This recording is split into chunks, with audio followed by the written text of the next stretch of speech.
So I was in London with my girlfriend. We'd been to the Globe Theatre to see a performance there. It was when we were walking back from the performance towards London Bridge tube station when I heard gunshots. I saw the gunshots, heard people screaming, running, and gentlemen lying on the floor outside the Globe pub.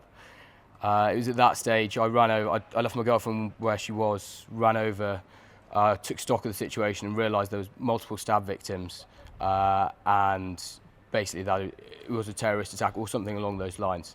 All I knew, severe mass casualties. And so I put my girlfriend in the pub where I knew she'd be safe, out of harm's way, and then I delved straight in with doing what I could really to help out with the scenario. Could you quite believe what was happening? It seemed bizarre. It seemed like a training serial that I'd just come from on one of the exercises. Everything happened really quickly, from walking home from the theatre in chinos and a shirt to having my hands clamped over a double stab wound victim happened in the space of 30 seconds. And so in terms of if I believed it was real, yes, not for a second didn't I think it was. However, it wasn't, I don't think I panicked for a second, took everything just as it came and dealt with casualties as they arrived, and got them back to the casualty exchange point with the ambulance on the bridge, and then basically went back to try and find as many as we could help really, and just keep getting people out of there back to medical triage teams who were on the safe side of the cordon. How would you describe the scene for those that weren't there, if you possibly can? The scene was initially chaotic. I could hear police as they were arriving yelling at people to run and get out of the scenario, which is absolutely the right thing to do.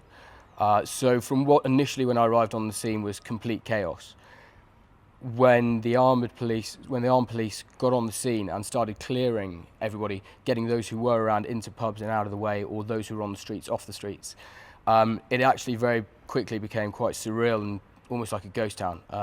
There was nobody around when the shots were being fired. I distinctly remember looking up and there was just one gentleman stood in the middle of the street in complete shock, not knowing where to go. So we got him on the floor, crawled him towards us, and I threw him in the pub as well before casevacing that gentleman out of there, who I was treating at the time.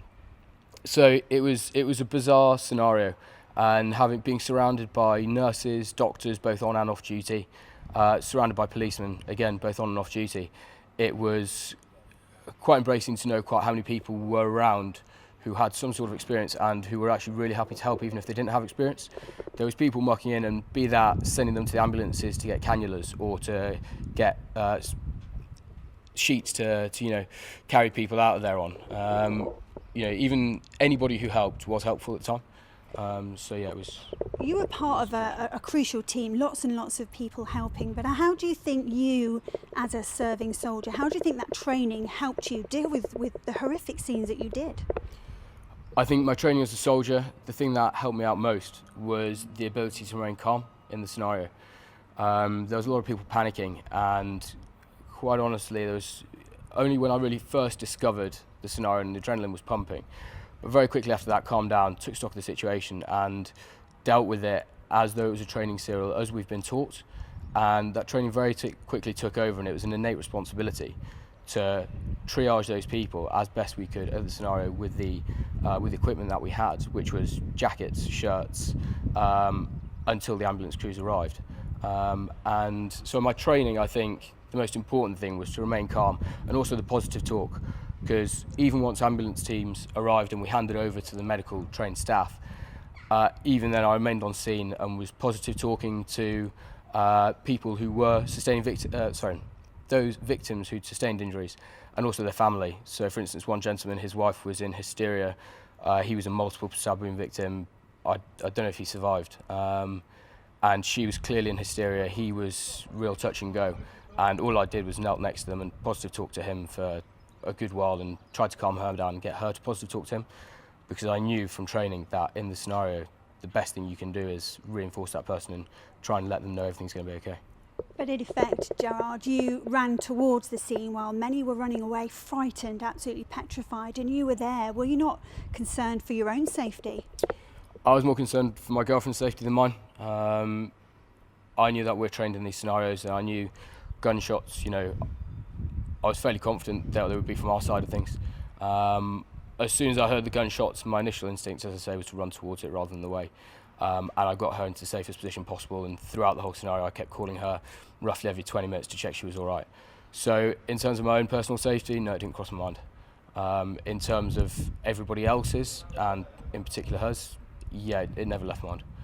It must have been a very bloody scene, you know, were you not, did you realise that you possibly did save lives? At the time I didn't consider it as so.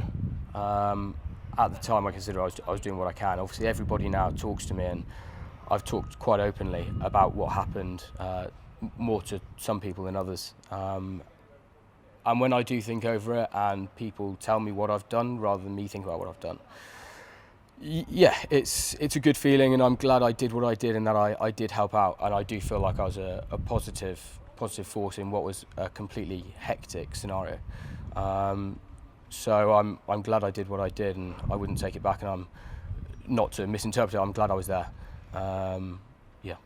I know that you come from a multi-force background. Your family are in the Royal Navy, the RAF and the police.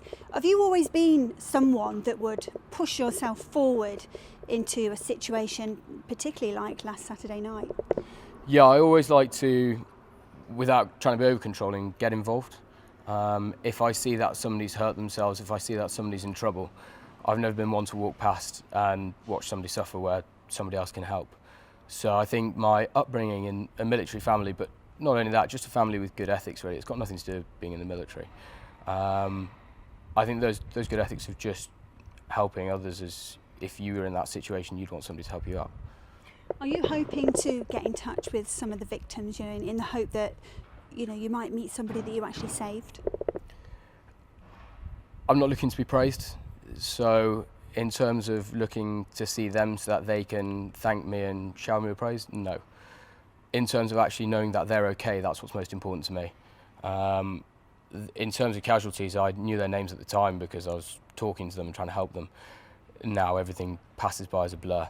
There was a gentleman, as I say, the one that really sticks in my mind was a gentleman with his wife who has 2 daughters that I won't name on camera.